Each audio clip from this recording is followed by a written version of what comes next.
relationships, and we're trying to build individual relationships. So I'm not quite sure what the format should be because, as you mentioned, I think we've got 17 verses. So would you read the Sanskrit for all of those? I would be inclined to read the Sanskrit for the first one and then just read the English, especially. Yeah. Is that okay? Yep. Okay. And forgive me, I'm not sure, because of the limited time, do you usually chant Jairadhamadava before you begin, or that's not part of your format, or what do you recommend? We've already chanted some everything kind of. We have a midget morning program before class, but you can change Jairadha Madhava if you like. Okay, well, let's all right, we'll do it once with no instruments.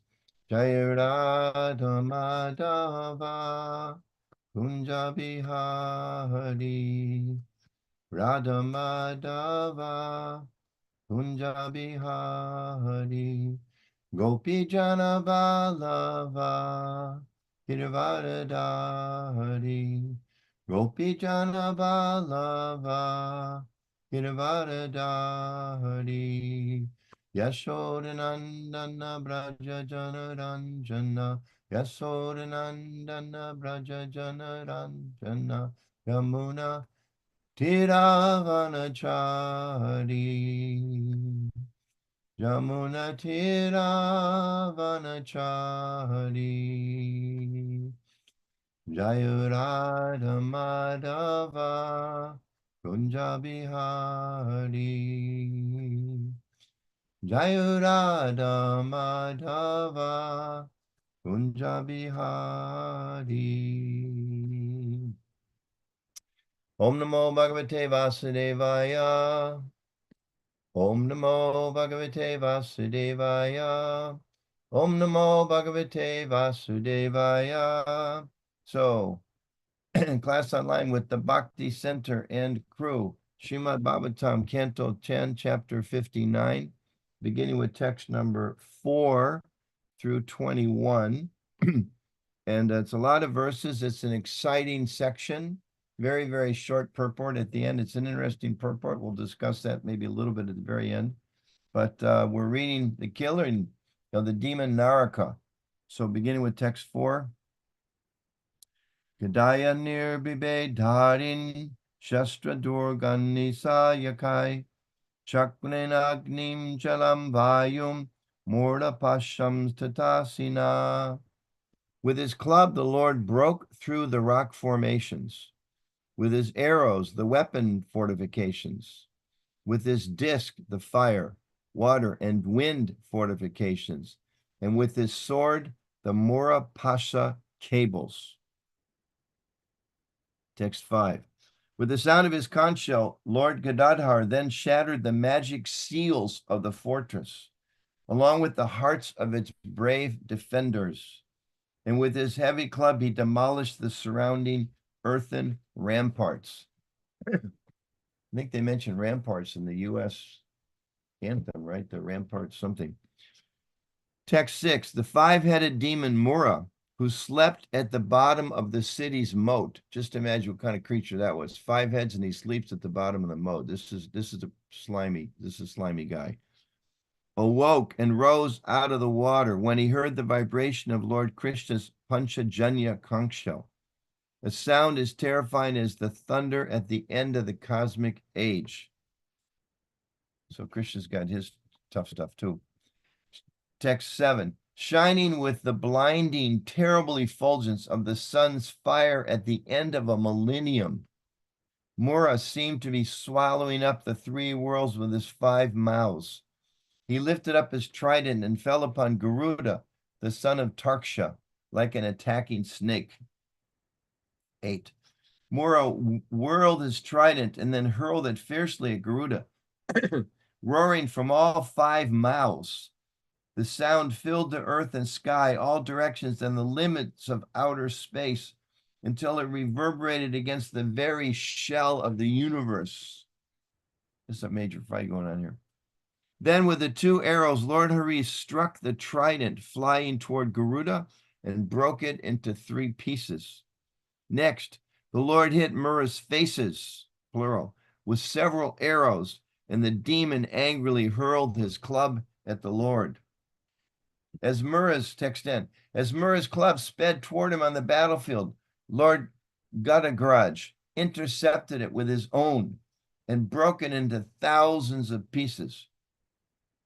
Mur then raised his arms high and rushed at the unconquerable Lord, who easily sliced off all his heads with his disc weapon. Lifeless, Mur's decapitated body fell into the water like a mountain whose peak has been severed by the power of Lord Indra's thunderbolt. The demon's 7 sons, enraged by their father's death, prepared to retaliate. Text 12. Ordered by Bhaumasura, Mura's 7 sons, Tamra, Antariksha, Shravan, Vibhavasu, Vasu, Nabhasvan, and Aruna, followed their general, Pitta, onto the battlefield wearing their weapons. Stage 2 of the dramatic battle. Text 13, these fierce warriors fiercely attacked invincible Lord Krishna with arrows, swords, clubs, spears, lances, and tridents. But the Supreme Lord, with unfailing prowess, cut this mountain of weapons into tiny pieces with his arrows. 14. The Lord severed the heads, thighs, arms, legs, and armor of these opponents, led by Pitta, and sent them all to the abode of Yamaraj. Narakasura, the son of the earth, could not contain his fury when he saw the fate of his military leaders. Thus, he went out of the citadel with elephants born from the milk ocean, who were exuding mada from their foreheads out of excitement. 15. Lord Krishna and his wife, who, by the way, is sitting next to him during this whole drama, Lord Krishna and his wife, mounted upon Garuda, looked like a cloud with lightning sitting above the sun. Seeing the Lord, Bhoma released his Shatagni weapon at him, whereupon all of Bhoma's soldiers simultaneously attacked with their weapons. 16. At that moment, Lord Gadagraj shot his sharp arrows at Bhaumasura's army. These arrows displayed variegated feathers, soon reduced that army to a mass of bodies with severed arms, thighs, and necks. The Lord similarly killed the opposing horses and elephants. Text 17 through 19. Lord Hari then struck down all the missiles and weapons the enemy soldiers threw at him. O hero of the Kurus, destroying each and every one with 3 sharp arrows. Meanwhile, Garuda, as he carried the Lord, struck the enemy's elephants with his wings. Beaten by Garuda's wings, beak, and talons, the elephants fled back into the city, leaving Narakasura alone on the battlefield to oppose Krishna. 20.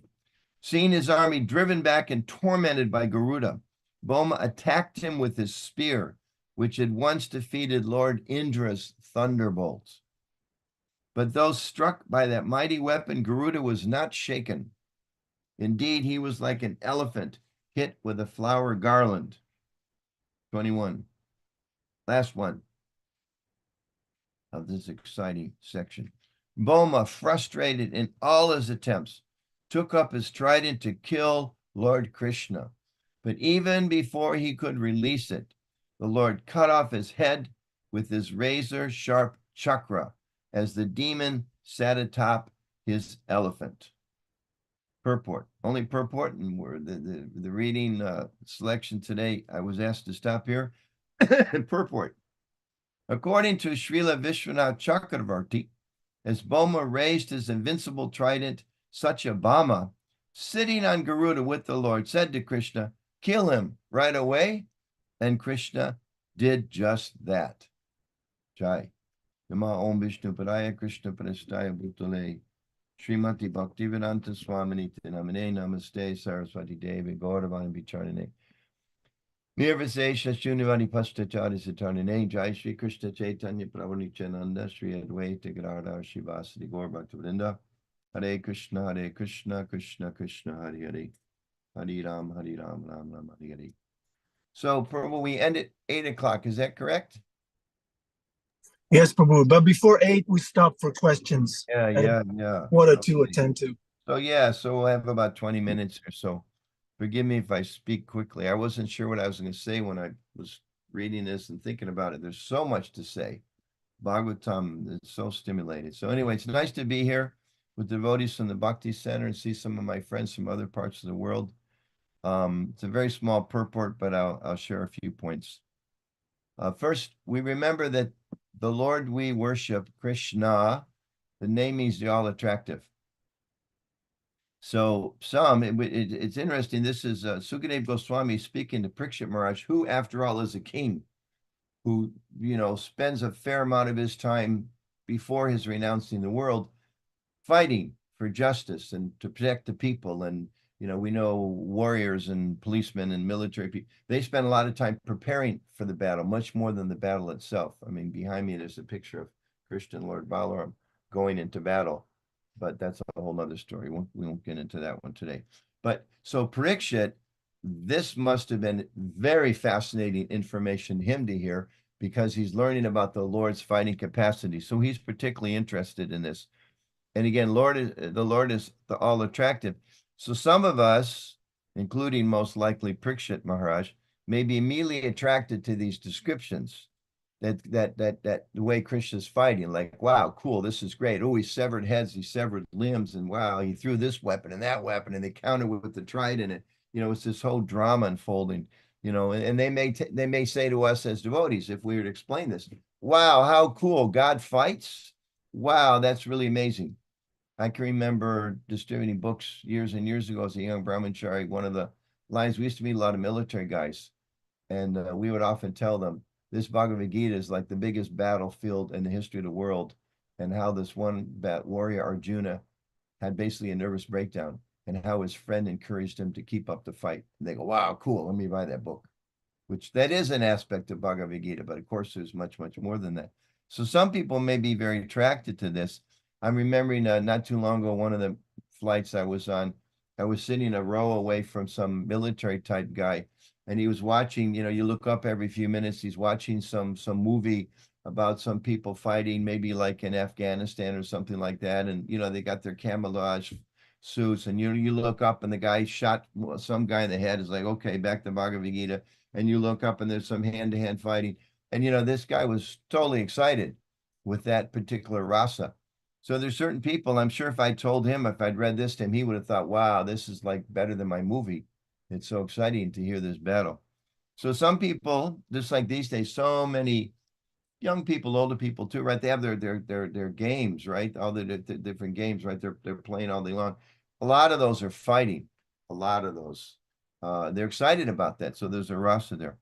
Others, not so much. If they were to read this section, maybe some of us listening, it's like, whoa, this is pretty gruesome. This is scripture, blood and guts and cutting off heads. And I know I was at a hotel recently, and the Bible is always there, right? I opened it up to one section. It was about Esther, who I'd always heard was one of the saintly women in the Hebrew Bible. But what I didn't hear was about how, in the end, 75,000 people got murdered. It was this whole intrigue, and at the end, the king was going to kill all the Jews, but at the end, she helped trick the king because of her loving relationship, one of his queens, and then she had all the other guys. And it was like, whoa, it was a little bit of a shock to me. That wasn't what I expected in the scripture. So some of us may react to this and think, how is it possible? Some people, especially those, maybe, they pick up a Bhagavatam, they come to temple, they pick it up, they open in this section, they're like, whoa, how is this possible? And they'll think, well, this is like some myth. You're such simple people. It's kind of cute. You have all these myths. Yes, God can fight, and God plays a flute, and he has a feather in his head. And isn't that wonderful how you simple-minded people are attracted to these things? If it makes you peaceful, that's really nice. For myself, I go to therapy every week. That's what I do. Or I go to the bar, Or, I like soccer games. That's where I get my happiness. And, you people like to read these stories and have these simple myths. And isn't that wonderful? Isn't that nice for you? Well, it's a little deeper than that. And other arguments are, well, God is absolute. He's not like us. He certainly can't fight. The divine, you people actually think the divinity is all pervasive, oneness, and that whole presentation. Others will say, well, wait a minute, God is love. If God is love, how can this, gruesome fighting be going on? Others will say, no, God is the judge. He doesn't get involved. He just sits on a chair. I saw a Christian tract once years ago, had it as a line drawing of God was this faceless person with a robe sitting on a big chair with his arms up. And the little people were marching in front of him down below at his feet. And he was saying, heaven, hell, heaven, hell. That was the image of God according to that particular artist. Or some will say, well, God's all powerful, but he doesn't need to fight himself. Why do you guys have this idea, this philosophy? So look at some of those doubts, some of those concerns a little bit. Recently, I was in Louisville, Kentucky for the Religion Communicators Council conference, which is an organization of people that do communications for Jewish groups and the Mormons and the Catholics and the Baptists and the Hare Krishnas and lots of other people. Now, many of you are from New York. I thought I should clarify this. You may not have heard of Louisville. It's one of those places west of the river.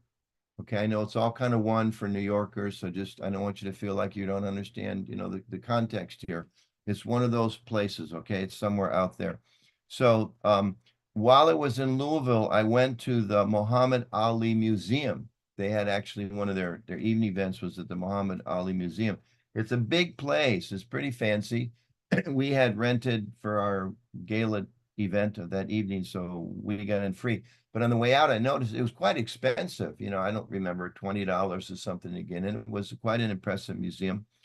And what's it all about? It's about Muhammad Ali, who was known as the greatest fighter. He was a fighter. He was a boxer.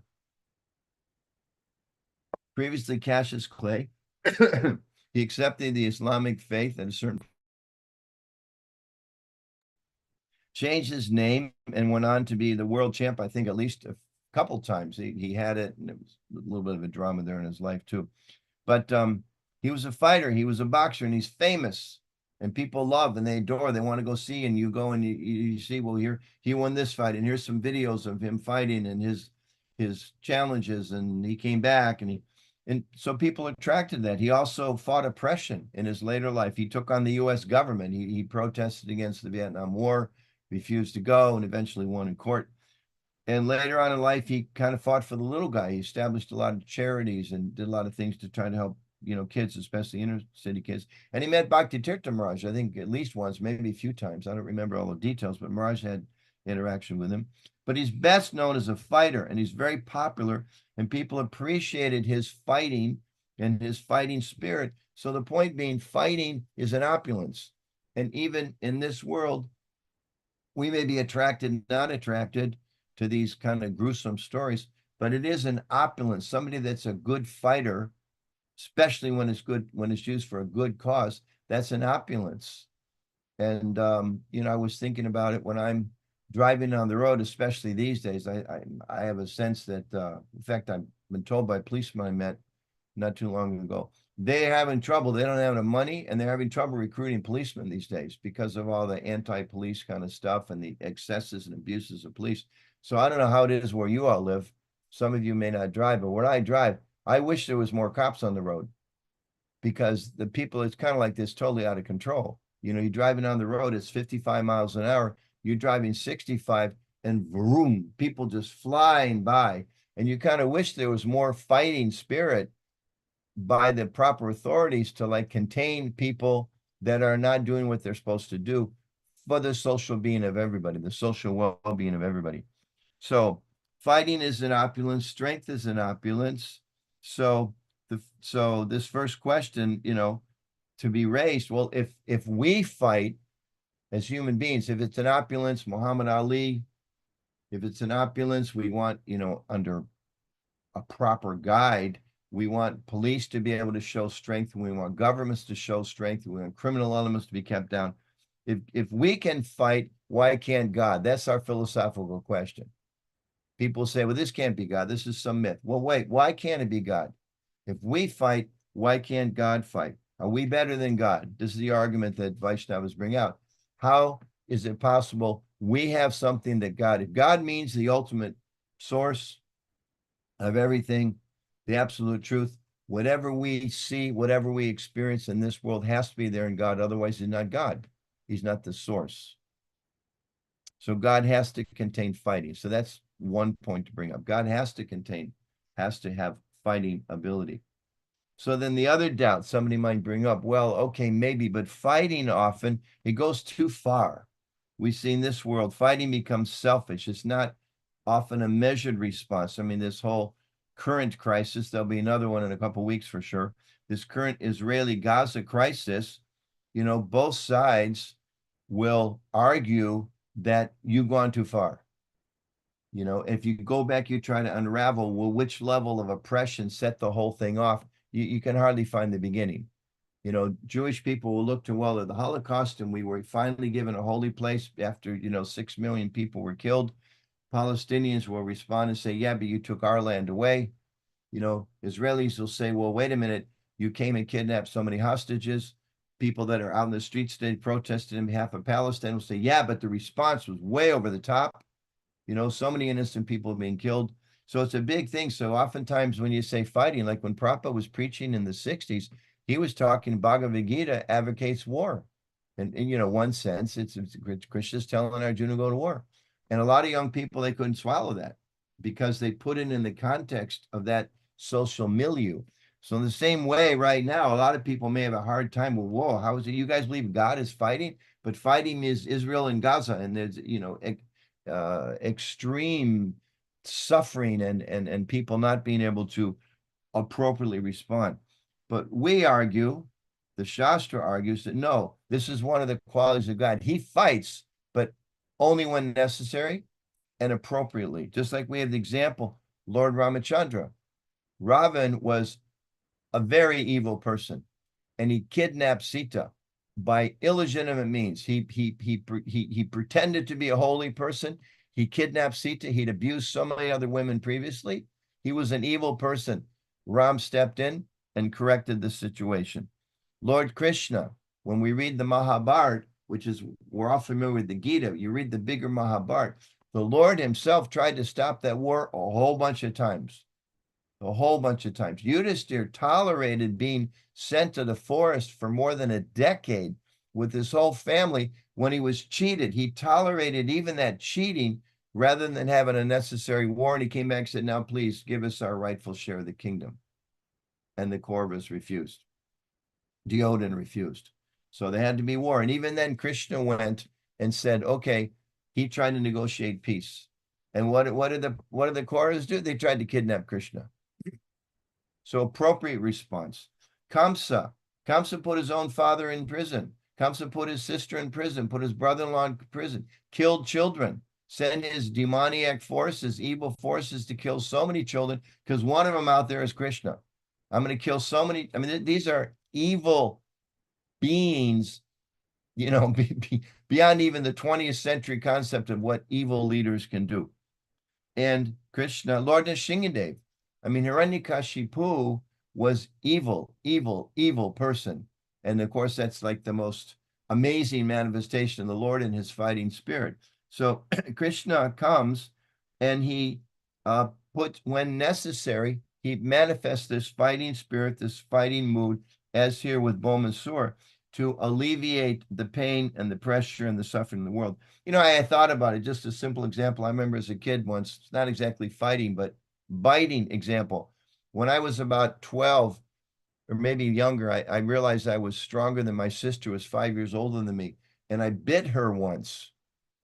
I was really not a very violent person, but somehow I bit my sister. So my mother, who I loved dearly, she came and she said, you bit your sister? Hold out your arm. And she bit me. And whoa, that was like a major shock for me. Like, my mother bit me. She didn't draw blood or anything. And I don't think but just the psychological impact of it. So even there, one could say, well, that was a violent act, but it was appropriate. It was necessary. And the event and the outcome of it was good for me. So This is the mood in which Krishna sometimes manifests his fighting spirit. And it's described in the scripture, God is all good, Krishna is all good. So not like people would say, well, you know, you need a police force, but they go way overboard and they exploit people. And sometimes they're racist, and sometimes they themselves, you know, supposed to be protecting women, and they become exploiters of women, etc. You know, it's not like the perversions of often we see misuse of strength and misuse of violence in this world. Scriptures describe Krishna as all good. When he punishes, it's good for the person who's punished. As Lord Chaitanya prays, Lord, you can embrace me, you can ignore me, because I know whatever you do is all good. So this is the faith of devotees. And it's explained in the Shastra many places that when Krishna kills, like here he's killing, battlefield of Kurukshetra, people were killed. If we accept those histories, if we accept the writings of the great historians and the great acharyas that describe those events, if we're going to accept that part of the story, we have to also accept their explanation that those people attained liberation. They received the greatest benefit. We have the beautiful example of Putana, who approached Krishna. I mean, she was a, a mystic, an evil mystic who could transform her body. She was, grotesquely ugly and big and miles long and all that. She could transform herself. How did she use her power? She killed babies. She would walk around and poison little babies. That was her fun. Such an evil person. And she approached Krishna and she offered Krishna her breast milk. Krishna sucked out her life, as we hear the story. And what did the Lord do? He accepted her as his mother. Oh, she's come. She's offered her breast milk to me. I have to give her a position. And this is the nature of the person we worship. In the battlefield of Kurukshetra, again, Krishna did everything to try to stop the battle. Everything possible. When he couldn't stop it, okay, we'll liberate everybody here on this battlefield. So this is the nature of the Supreme Personality of Godhead as we understand it. One more doubt people may have. Hey, wait a minute. As I mentioned earlier, well, God can't be like us. You're right. God can't be like us. We're like God. Get out of your false ego. Stop thinking you're the center of the universe and accepting or rejecting God can't be like me. You little infinitesimal spirit soul. You are like God. Like the Bible says, we're made in God's image. So we're persons. He's a person. We fight. He fights. We have relationships. He has relationships. But as described in the scripture, his activities, his relationships, his place where he stays, it's all transcendental. And like we're reading here, even his fighting, wow, it's super amazing. If those of us that like these kind of leelas is like, wow, this is cool. Like nobody's ever made a movie like this. The demon comes out of the moat with 5 heads. You can just imagine the kind of fun a computer-generated graphics guy could have with that one. The 5-headed demon comes out of the moat, all slimy. Like when I was a kid, there was a movie called The Creature from the Blue Lagoon. It was pretty funky. They didn't have such good they didn't have such good makeup artists those days, but he was still pretty gross and he was very scary as a little kid going to the movie. But so this Mura is like a creature way more worse than that. Then Krishna took care of him. So his pastimes are amazing. They're super dramatic. I mean, Krishna loves drama. Krishna is drama. I mean, so many people in New Yorkers love drama. They love theater. There's no Broadway play that comes close to Krishna's Leela. Somebody's standing in line in Broadway wants to pay $400 to go to a drama. They, as they say, they ain't seen nothing yet until they hear about Krishna's Leela. So same way, his fighting is fantastic. His love stories, 10th canto we're reading, his love stories are fantastic. Boy meets girl, boy loses girl. I mean, you look at Sita and Ram, wow, it's like the love story of the universe. And at the end, he loses the girl. Oh my God, like a movie. Like at the end, everybody walks out crying. He loses the girl. But in the transcendental sense, he's eternally with the girl, so to speak. Sita and Ram, they're eternally together. But they manifest this like amazing drama. No one has fights like Krishna's. No one has love stories like Krishna's. No one has friendships like Krishna. No one has adventures like Krishna. And as devotees, we put aside these doubts we may have with reason. When we hear these philosophers, we put aside whatever doubts, we analyze those, we put those in doubt. And then what's our response to these stories? Tell us more. This is really cool. This is what God does, and I can join him. in different kinds of rasas, and he wants me to be with him, and he comes to this world again and again and again, and he sends his representatives. And once we connect with him, all he asks is that we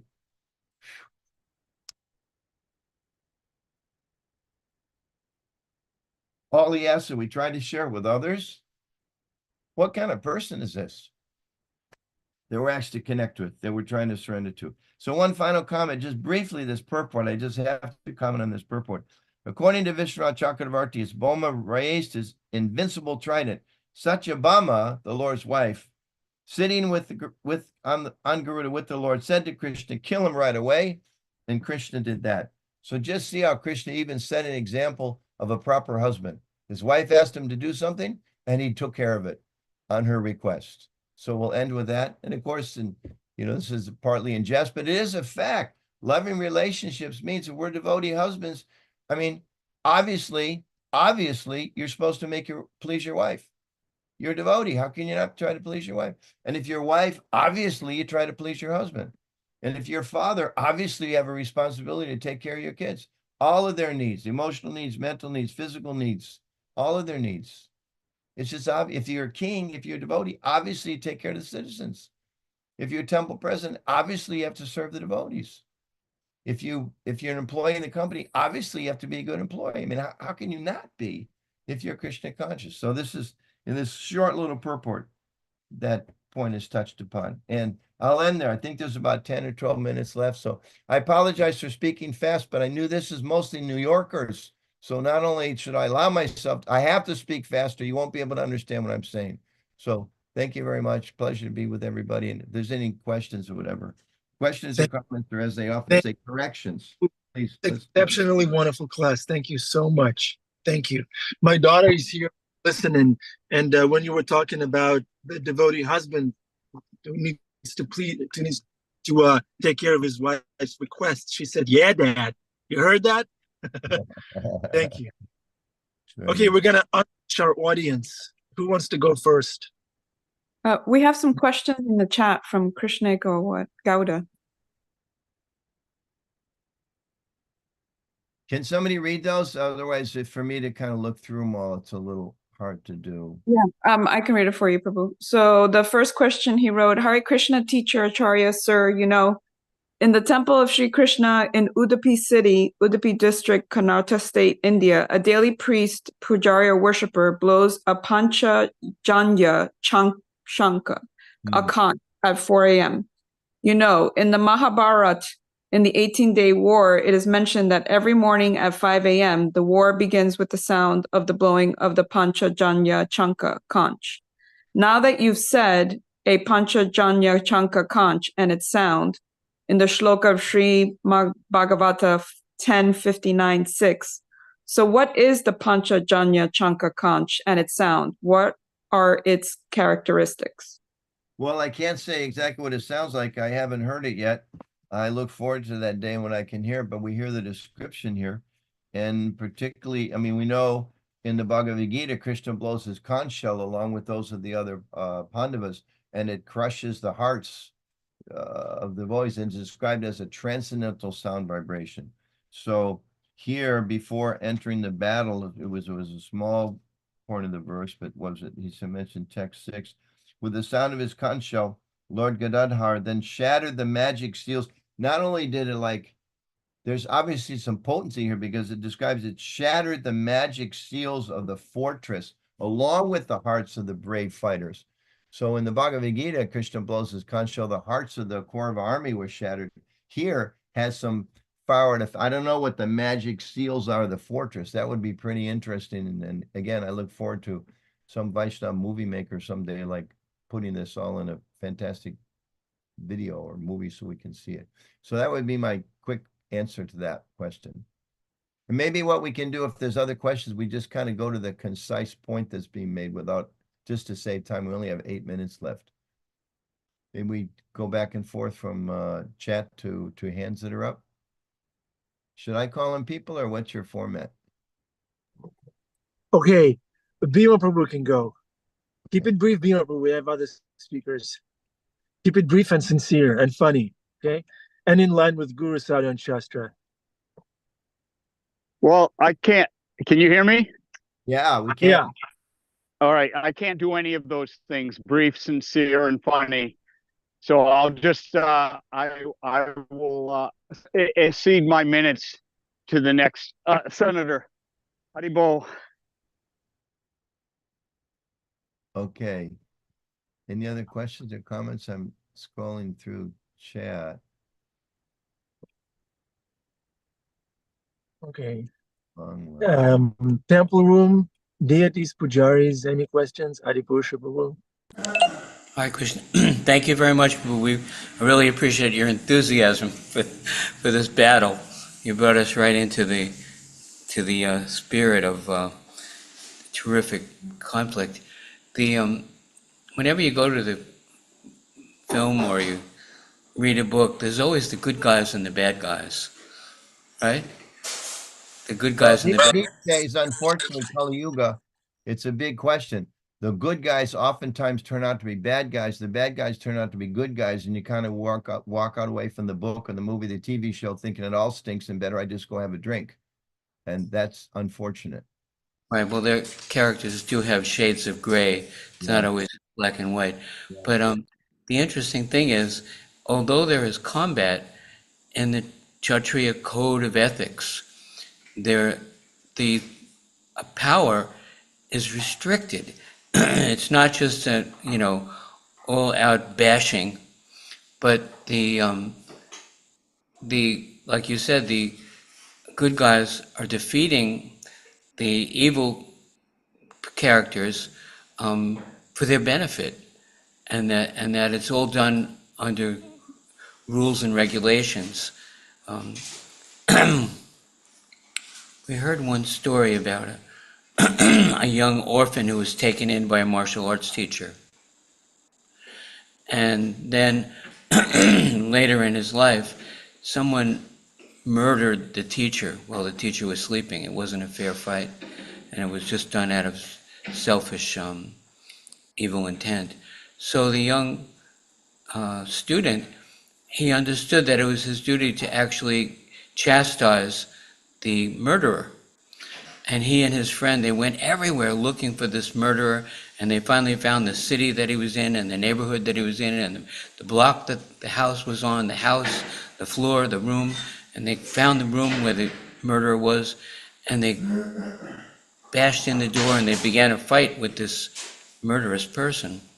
But then at one point, the murderer spit in the face of the young student, and the young student let him go. And his friend said, "What? Wait a minute. We've been trying to find this guy for so long, and why didn't you kill him?"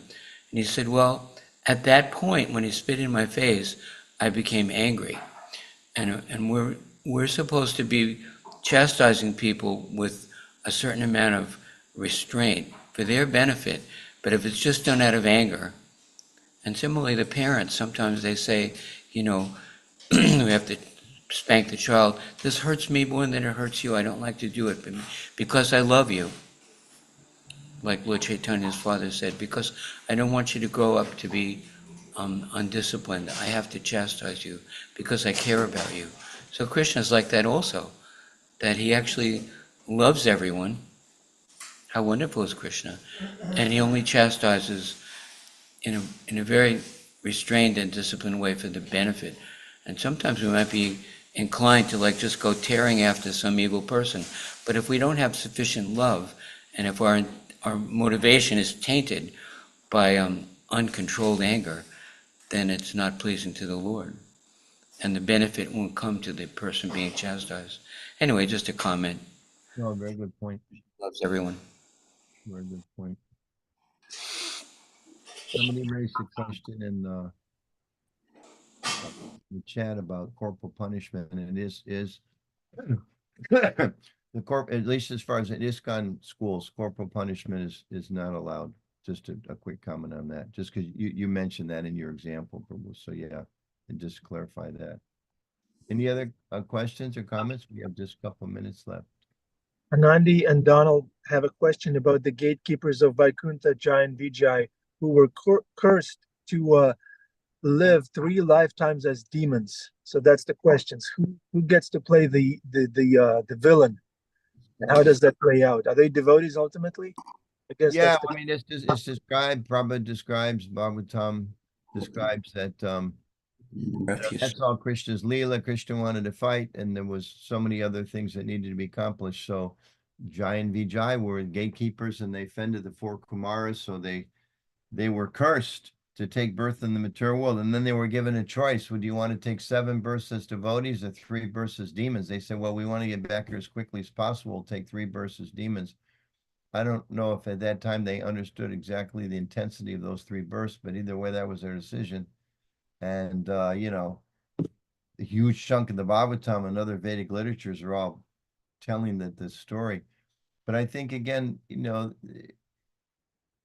with all of those incarnations, or with all of those different bodies they had to take in this curse, each and every one of them, there's instructions there, there's spiritual instructions, there's moral instructions, there's enthusiasm for us how to like stand up against evil, and especially in our own hearts. And this is one thing that's so wonderful about scripture and about, you know, hearing particularly Krishna's Leelas, that there's so many things that we can learn. And maybe just end with this, that we all should develop this faith, knowing that actually Krishna, as he says in the Gita, he is our best friend, and he's so much concerned about our well-being. He is in our heart with us today and in the past. Whatever nonsense we did before we came to some level of Krishna consciousness, he was there. He was trying to help us. He's still with us today. He's trying to help us.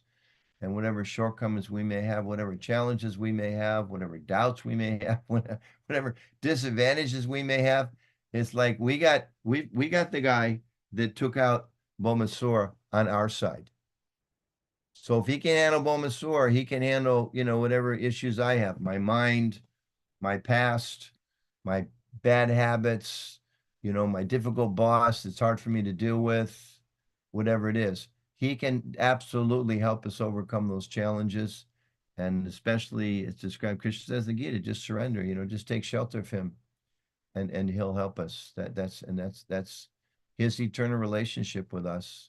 He's our best friend, and he's the protector, as he demonstrates again and again and again.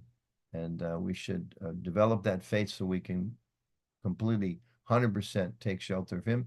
And as he says, the degree that we surrender to him, or that we accept him, that we have faith in him and we have trust in him, to that degree he reveals himself, and he gives us more and more shelter. So we've got wonderful opportunity in this life.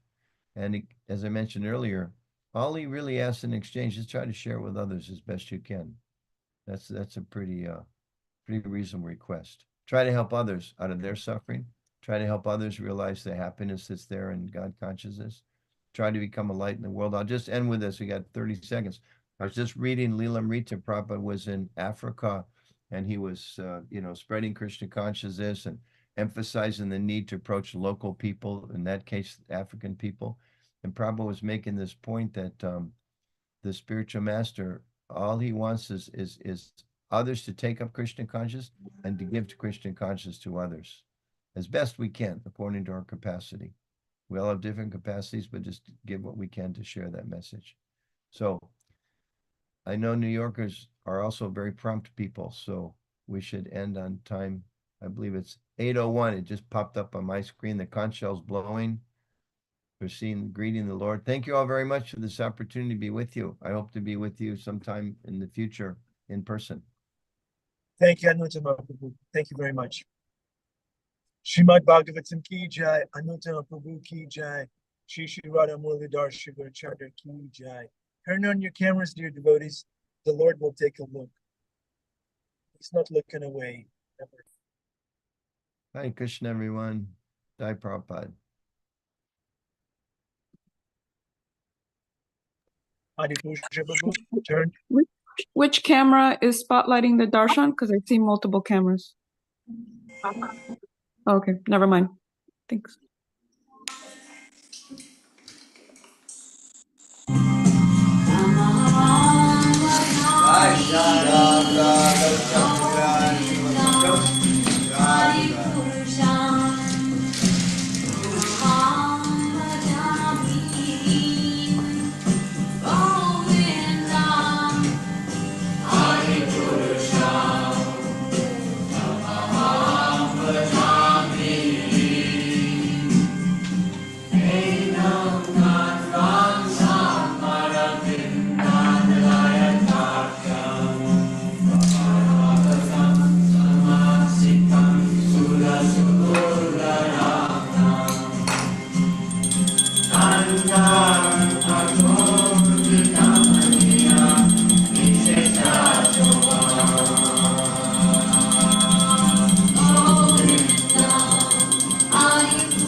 Jai Shri Shri Madhar Shri Guru Chandra Ki Jai. Okay, dear devotees, if you can't stay for the afterglow, Madame Gopal from what is on this call? Madame Gopal? No?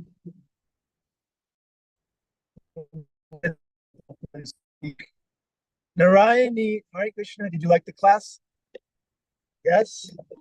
No? Maybe? Hi. Hi, Hi! it's my birthday. It's my You birthday. have No, a new no. day?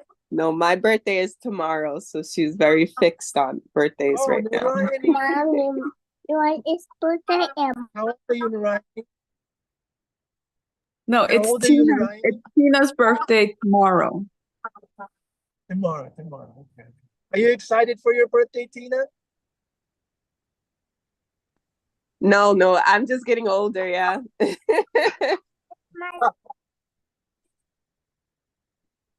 Tina, thank you so much for being here. Okay, dear devotees, who wants to speak? Who wants to glorify Krishna or reflect on the class? It was a wonderful class by Anuttama Prabhu, a senior devotee, disciple of Srila Prabhupada, head of ISKCON Communications. It's a big devotee. Okay. All right, then let's wrap it up.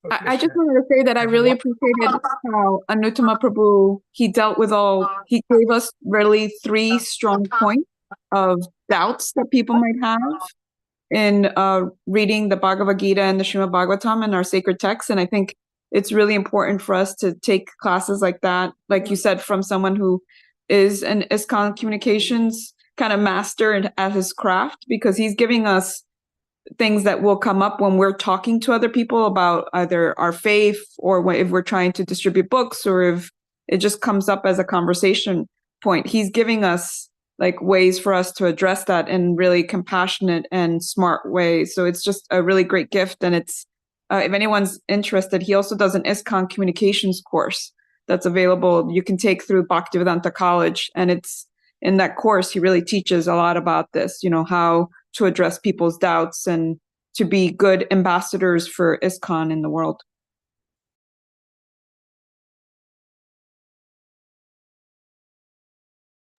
Did you take that course, Damodar Priya? Yeah, we can tell.